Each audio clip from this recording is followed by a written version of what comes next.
একটি বর, লিখেছেন সুকুমার রায়। একটি অন্ধ ভিখারি রোজ মন্দিরে পূজা করতে যায়। প্রতিদিন ভক্তি ভরে পূজা শেষ করে মন্দিরের দরজায় প্রণাম করে সে ফিরে আসে।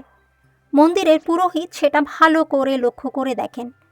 এইভাবে কত বৎসর কেটে গেছে কেউ জানে না। একদিন পুরোহিত ভিখারিকে ডেকে বললেন, দেখো হে, দেবতা তোমার ওপর সন্তুষ্ট হয়েছেন। তুমি কোনো একটা বর চাও, কিন্তু মনে রেখো একটি মাত্র বর পাবে। ভিখারি বেচারা খুব মুশকিলে পড়ল। কি যে চাইবে কিছুতেই আর ঠিক করতে পারে না।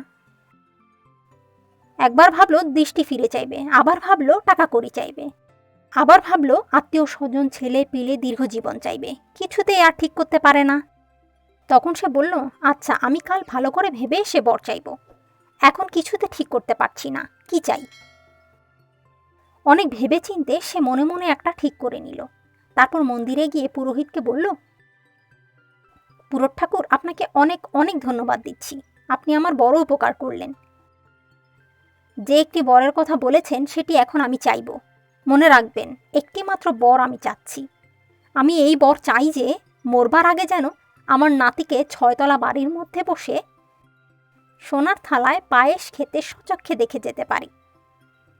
এই এক বরে ভিখারি চোখের দৃষ্টি ফিরে পেল, ধনজন পেল, ছেলে পিলে নাতি নাতনি পেল, দীর্ঘজীবন পেল।